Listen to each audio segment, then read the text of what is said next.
Hey, it's your contrarian soul guide, Dawn, and you're listening to Sovereignty Rising, the space where we unlearn the fear and reclaim the flame. Let's be honest, forgiveness has been distorted. We've been taught that forgiving somebody means we have to trust them again, that we have to make peace, make nice, move on, forget, even reconcile. But what if forgiveness was never about them at all? What if forgiveness is simply the moment that you decide, I'm done carrying this pain? Not because it didn't matter, not because it didn't hurt, but because you matter more than the story. It's not forgive and forget, it's forgive and don't forget, because that is what wisdom is born from. Welcome to Sovereignty Rising. Ditch the fear, embrace your flame. I'm Dawn Elgin, contrarian soul guide, visionary mystic, and creatrix of practical spiritualism. And this is the space where we strip away the fear, burn the old stories down, and reclaim the power that was never truly lost, just buried. Here, we dive into raw, unfiltered conversations on emotional healing, spiritual awakening, and the art of unlearning everything that keeps you stuck, small, and disconnected from your truth. Together, we rise like phoenixes, flame first, fear last. Let's rise together. So let's redefine forgiveness. Forgiveness is not pretending it didn't happen, letting someone back into your life. It's not telling them it was okay. Forgiveness is really an energetic disentanglement. It's the moment you stop letting the pain define who you are. You might be asking, what is entanglement? Well, entanglement is the unseen energetic tie that forms between you and people, experiences, or even emotions, and especially through trauma, attachment, or unresolved feelings. It keeps your energy intertwined with the past, influencing your thoughts, actions, and emotional state, often without you even realizing it. And forgiveness is energetic disentanglement. It's the moment you stop letting the pain define who you are. So Brene Brown says, forgiveness is not forgetting, it's about choosing what to hold on to and what to let go of. Hence, forgive and don't forget. Forgiveness is your closure, not a reward for them, a reclamation for you. And if you're wondering, what if I can't forgive me? Don't worry, I've got you. We're going to be tapping onto that one on our next episode. So here's why we resist forgiveness and why that is actually valid. The ego resists hard. Now, the ego isn't bad. It is created through the identification with form, physical form, such as our body, as well as stuff and things, as well as thought form, including intellect and achievements, and emotional form, such as emotions, feelings, and experiences. So ego resists. It says they haven't apologized. They don't deserve it. Or maybe if I forgive, I'm weak, which really means I'm vulnerable. But let's call it out. Holding on to the pain doesn't punish them. It punishes you.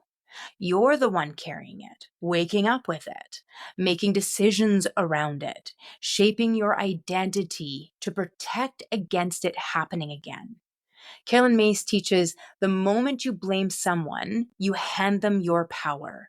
And if you're still tangled in resentment, blame, or fantasy reconciliation, those fake conversations in your head or even out loud while you're driving or putting around the house, you're still giving them your energy. So here's the contrarian truth. You can forgive without contact. So let's get even bolder. You can forgive without telling them. You can forgive and still block them. You can forgive and never speak their name again. This isn't about performance. It's about sovereignty. You don't owe them your softness. You don't owe them your healing. You owe yourself your freedom. Forgiveness doesn't mean you don't remember. It means the memory no longer controls you. Okay, it's active participation time. Today's practice is the I set myself free ritual. So we're going to breathe deep in and out and bring to mind someone you've held in your emotional field, consciously or unconsciously. someone who hurt you, disappointed you, abandoned you, betrayed you. Now, I want you to say this out loud or in your heart. I don't condone what happened. I don't deny what it cost me, but I am done letting it live in my body. I forgive you, not to set you free, but to set me free. Now breathe again. I choose peace over poison. I choose closure without apology. I set myself free. Let it settle and repeat as needed. Remember, this is a practice, not a performance. So here's how this showed up in my own life when I had to forgive without permission. There was someone in my story who never said sorry. Someone I think subconsciously I waited on, at least while I was there, prayed for, you know, to make things feel right, and it never came. And one day I realized I was still handing them my energy every single time I replayed it. So you may know, back when I was 18 years old, I was married for the first time, and I married a guy named Dean. It was an abusive marriage. I was married for 2 years before I was finally able to escape. Um, After about 6 months, I actually ended up having to leave the city I lived in and go into hiding. And fast forward, it ends up being about 20 years later. Now, my divorce was granted on the grounds of physical, mental, emotional, and sexual cruelty.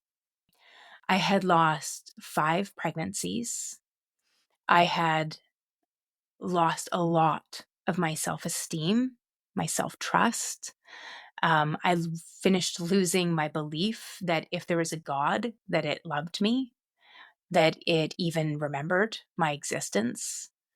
So all of a sudden, now it's amazing how quick time moves. So I'm 20 and now we move and I'm 40. And I'm on my journey of what is my truth? I'm still in corporate world and I'm trying to figure out, what do I believe? What is my truth? Like, what is my spiritual truth? So I started to not so much study, but like look into like, what is Buddhism? Look into different lineages of Christianity, look into Hinduism, look into all these different lineages, as well as even Wicca. And so as I was going through, it was actually while I was studying Wicca, and Wicca felt pretty close to my truth for a long time.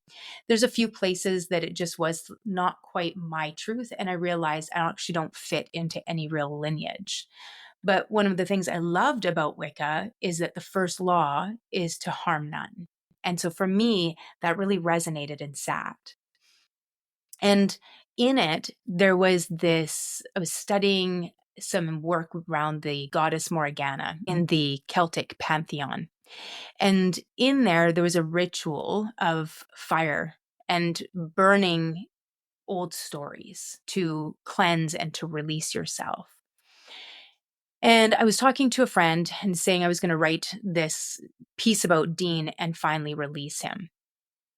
And to be really clear with you, I spent my 20s and 30s always having an emotional mental go bag packed.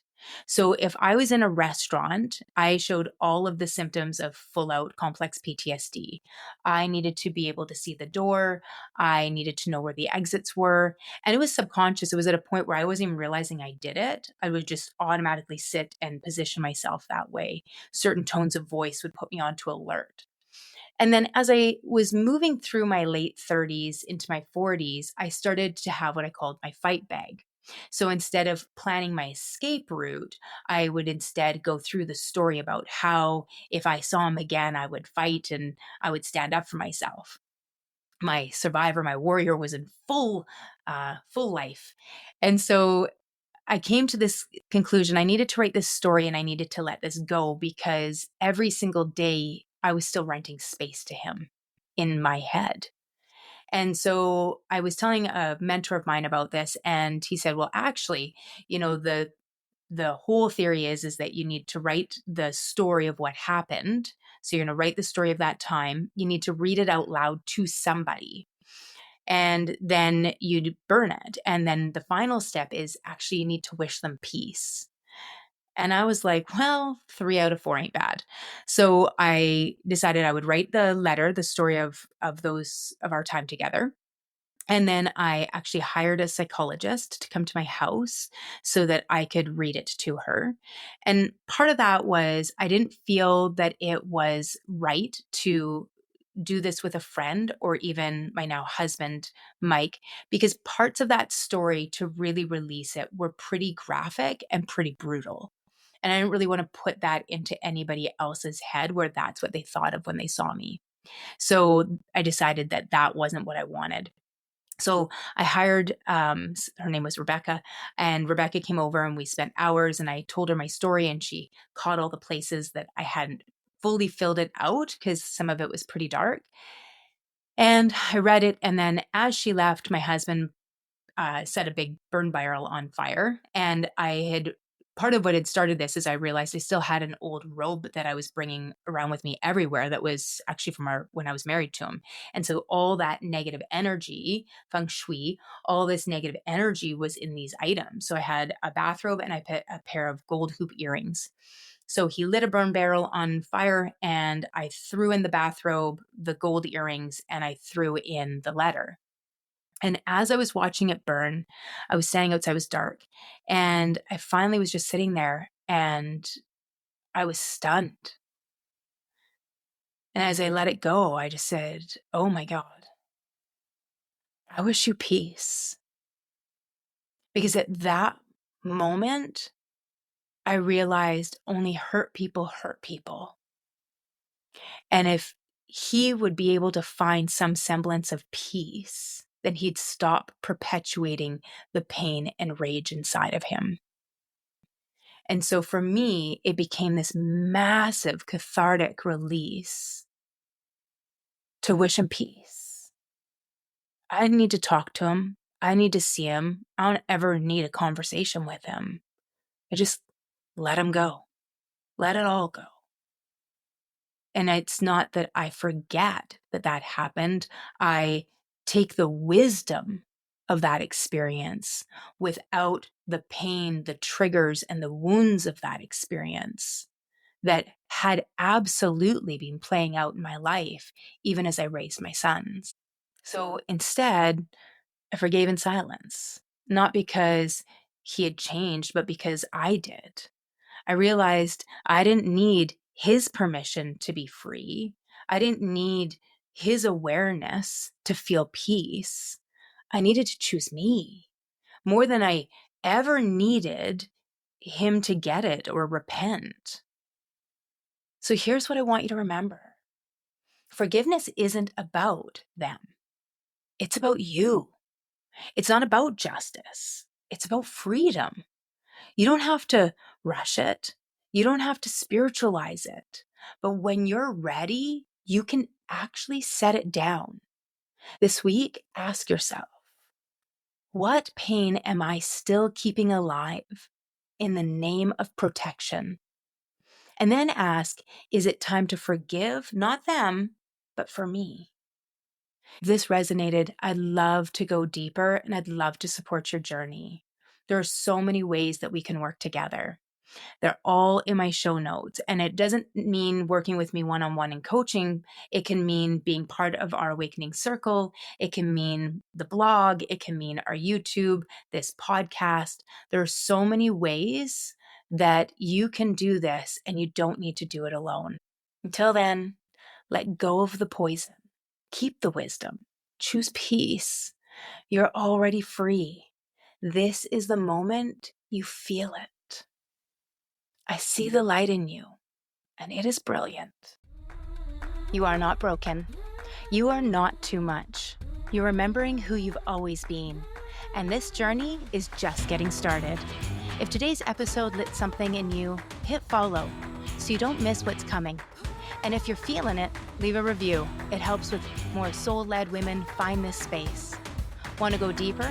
Come find me on YouTube, Facebook, our private Facebook community, The Awakening Circle, Instagram, TikTok, or at our website, practicalspiritualismco.com, for all the ways we can rise together.